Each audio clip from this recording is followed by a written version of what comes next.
Hey there, my name is Dina Falconi and happy mid-spring to you. Today, this mid-spring moment is a fiddlehead kind of moment. It's the time when we gather fiddleheads, when we forage for this gem, this treasure, this jewel of mid-spring. And I'm talking about the Ostrich Fern's fiddleheads. That is Matteuccia struthiopteris. And this fern, before it fully uncoils, it's in that moment, in this few week window where you get to harvest that crozier, which is another name for fiddlehead. So I want to show you how to ID it, how to sustainably harvest it, how to possibly grow it if you can and if you so choose. Let's also just chat a little bit about how you use it. So this fiddlehead is all about vegetable versatility. You can pickle it, you can saute it, you can bake it, broil it, roast it. You can lasagna it, quiche it, gratin it. So it's very versatile. It has a mild, agreeable flavor. It's very pleasing. And we right now are walking in one of the wild gardens. This particular plant grows wild in North America. Its hardiness zones are 2 to 7, but I have introduced it to this crazy wild garden and it is happily taking off, and you can do the same. So what we're going to focus on are the plants the ferns that I have put here that are starting to colonize. And I want to get detailed with you on how to ID it so you know you have the right fern. It's a good plant ID exercise. And I want to help you learn how to sustainably harvest it so that you don't diminish the strength of the fern itself. So how can we harvest in a manner in which the fern will continue to thrive? Okay, let's get to it. Here we are. And you can see the ostrich fern at different stages of growth. In the middle here is the unfurling fronds. So we're going to get a close-up of that for you in a second. Here they're unfurling, but they're much further along. And this, just so you know, can reach up to 6 feet tall. But so this is a height at which it's further along. And on this, you'll see that it's just not quite it. Yeah, actually, it's about the same stage. This one is completely unfurled, but it's so young that it's short. So you're just getting a sense of what they look like in situ, and then you're going to see something strange in here, which is this brown frond, this stiff, woody brown frond. This is the fertile frond. This is what produces the spores of the fern. These are the infertile fronds, the leafy green ferny looking things. That's what we call ferns, but in fact this is the fertile frond of it. This is a dimorphic. It has 2 forms, the fertile form and the infertile form. And so what we like to eat is this part here. We eat these croziers, they're called, or fiddleheads, before they fully open and before they reach a certain height.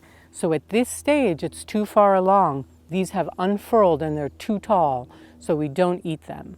This is the point at which we do eat them. So let's give you a close-up of what that looks like. Key note: to sustainably harvest fiddleheads, you want to make sure that the fern has 5 fronds emerging, 5 fiddleheads emerging. So you always want to count 5 before you harvest 1. So let's show you what that looks like. So here you can see this fiddlehead, this fern, this plant crown has 5 fronds emerging out of it. 1, 2, 3, 4, 5. And actually, if I look down at the bottom, I can see even 6 and 7. So this is mature enough to harvest from. And then when you harvest, you want to pick these fronds before they're more than, I'd say, no more than 7 inches tall, which means that this is probably its maximum height. This one may be a bit too tall, and these are a good size. You can pick these though all the way till they hit here, and then you get more food from them. So why not do it that way? And you would just break it at the base here. You would just snap it off where it feels easy to snap, and that whole thing is edible. So just to review, this one is probably a little bit too tall. These are perfect, but you can let them unfurl a little bit, grow taller a little bit more so you get more food from them. And you can pick this one And this one, maybe you would pick it, or maybe it's at the 8-inch stage. So there you have it. Here's another one right next to it. If I count the fronds that are emerging, I see 1, 2, 3, 4, 5, 6. So I could pick one of these or even two. Once a fern has 5 fronds emerging from its crown, you can pick at least one of the fiddleheads. And if it has more than 5, you can pick 2. So if it has 9, you can pick 3. A third of the fronds you can pick once the fiddlehead. I hope that's making sense. Let me recap that. Sustainable harvesting means that you're taking no more than a third of the fiddleheads or of the emerging fronds from a fern that has 5 or more emerging fronds. So that means if it has 9 fronds, you can take 3. If it has 12, you can take 4. If it has 4 fronds, you take none. If it has 5, you can take 1. I hope that's making sense. You are not picking from immature or younger ferns. The goal is to make sure that the fern has enough vigor that it can offer you one of its fronds, and then as it gets bigger and bigger, you can continue to harvest a little bit more from it. Let's show you quickly what is not harvest ready. It's too immature. You can see this fern has 3 emerging fronds, so we would not pick from this. This is too young. This particular fern, we'd let it mature more before we choose to harvest from it. Let's get to the ID piece. So let's show you something right here in terms of ID, and I'm going to pick samples and we're going to bring them down to the picnic table for you to get close-up views of key ID characteristics. Matteuccia struthiopteris has this papery, shiny, coppery brown, onion skinny sheath. As it unfurls down here, you're often going to see this. Sometimes it's missing, but usually you get to see this beautiful shiny brown sheath. So you're looking for that. And now let's pick some. Thank you. Thank you. And let's take this one. Thank you. And that. Here we go. Let's go pick one more fully formed frond for you to see what that looks like. And as we do so, let me tell you about where you would find ostrich fern growing wild. You're going to look for it along riverbanks, moist, rich woodlands. So the edges of woods or just really rich soil, that's where you're going to find it. Shady to part shade. And again, if you want to grow it, you mimic those conditions. In this garden, I've just put down a lot of mulch and humus-rich soil and try to make sure that those ferns are well watered. They don't want them to dry out, and they will do amazingly well. Park this here, we'll come right back, but let's go get a fully formed ostrich fern. Here we are with the fertile frond that has released its spores in winter and spring. And here we have the most mature frond, and that is well past edibility. You can see at its tip though that it is still slightly unfurling, but this is no longer food.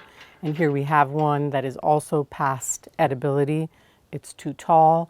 Now these 3 are prime for eating. So these are the ones that you would pick at this stage, and this is about 6 inches. This one maybe 2 inches, and you get it. So this is the part that you would eat, and you would eat the whole thing. You would eat the crozier or the fiddlehead, that's this part, and its petiole or its stalk. You're going to be eating that as well. So all of that gets eaten. Let's go to some more detailed ID so you know you have the right fern. Key identifying feature is that there is an indent here in the middle of the stalk. These petioles, they have a groove. So every time you want to make sure you see that groove. Even in these little ones, the grooves are there. So you want to make sure when you're picking these little fiddleheads that you see and you can feel that groove.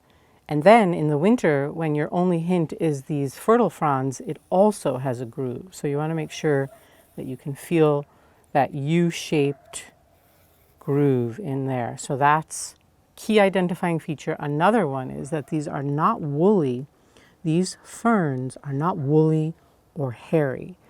And if you can see over here, remnants of that copper papery sheath that we saw with the plant a moment ago. You want to make sure you see that, although sometimes it has peeled off, but often it is there. And then let's talk about when you're seeing the frond fully formed.